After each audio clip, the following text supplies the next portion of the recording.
maintenant, on va s'intéresser à introduire des données dans le tableau. Donc on rentre ici les données du tableau et à la fin, on lui demande de faire par exemple la somme. Donc ici, il calcule automatiquement la somme. Donc, si je rentre d'autres données sur les différentes lignes, comme je l'ai fait ici au-dessus, voilà, hop, je demande la somme, et pan, il me refait la même somme que ce que j'avais ici au départ. Donc, comme c'est pas ça que je veux, il faut que je modifie. Alors ici, ça demande un petit peu de recherche par rapport au menu que l'on a, que ce soit ici ou même ici, parce que tout ce qui est champ dans le tableau, ce n'est pas vraiment une fonction primordiale pour Word. Word, c'est plutôt du traitement de texte, c'est pas pour faire des calculs sur tableau, c'est plus indiqué pour Excel par exemple. Donc nous, ce qu'on va faire ici, on va cliquer sur la fonction, donc on voit la zone grisée ici apparaître. On clique sur le bouton droit de la souris et on prend la fonction basculer les codes des champs. Hop. En faisant ça, on voit la description de la fonction. Donc sum ici signifie faire la somme et left signifie gauche en anglais. Donc ce qu'on va faire, on va recopier ça. Donc en sélectionnant avec le bouton gauche, on sélectionne toute la ligne. On clique sur le bouton droit, on fait copier.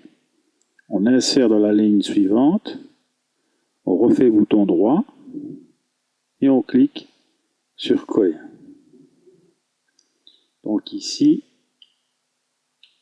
voilà, on a effacé ce qui existait. Ici, on fait basculer, voilà, on ne fait pas entrer, on se positionne dessus et on fait basculer les codes. On revient à ce qu'on avait tout à l'heure et on refait clic droit pour utiliser la fonction mettre à jour les champs. Et quand je fais la mise à jour des champs, ben, je m'aperçois que j'ai bien la somme que j'avais ici à gauche. Donc ici, je rebascule. Voilà. Donc en fait, là, j'ai deux sommes des deux lignes. Maintenant, je vais effectuer la somme de ces deux valeurs-là. Donc ici, je peux... Donc ici, pourquoi est-ce qu'il m'a pris les deux valeurs ici au-dessus? Parce qu'à gauche, il n'y a rien du tout. Donc lui, automatiquement, il va recalculer les deux parties, les deux nombres qui sont ici en dessous. Maintenant, si je veux effectuer une opération un peu plus particulière, je vais recopier, donc en basculant encore une fois, et je vais recopier la forme en fait de la formule. Donc je fais copier, je la mets sur la ligne suivante et je fais coller. Ici, je rebascule, voilà. Et je veux appliquer par exemple 20% sur ce montant-là. Eh bien, je vais faire basculer. Ici, ben, je vais effacer tout. Et ici, je vais utiliser les coordonnées du tableau.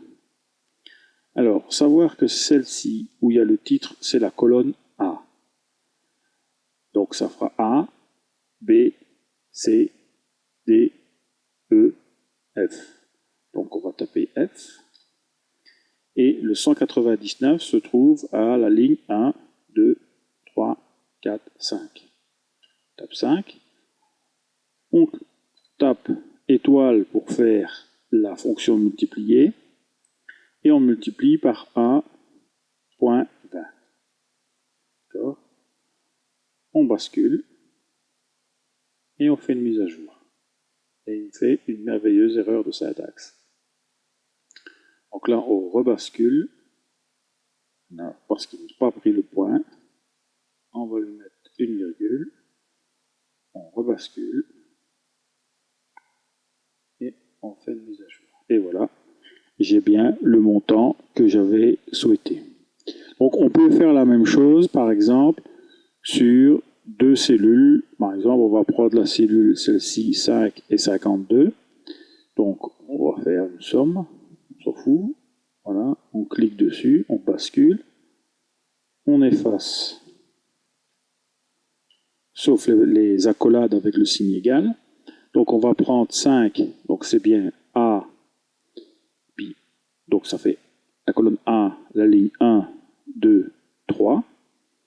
Donc ça fait, pardon, c'est la colonne B, C, D, et la ligne 1, 2, 3. D, 3. Toujours multiplier dans ce cas-ci, et on va multiplier donc la cellule qui se trouve juste en dessous, c'est-à-dire la cellule D4. Donc, colonne D, ligne numéro 4. Donc là, je bascule. Voilà. 54. Alors, ici, mettre à jour. Et me calcule 260. Donc là, j'ai fait la multiplication de deux cellules, la cellule 5 avec la cellule 52, tandis qu'ici, j'avais multiplié une cellule par un nombre fixe. C'est-à-dire qu'à chaque fois que la cellule ici va changer, donc si je change une valeur, par exemple, je mets 74 ici, ici, ben, je dois faire une mise à jour, voilà, 247. Ici, ben, c'est pareil, je dois refaire une mise à jour, 267.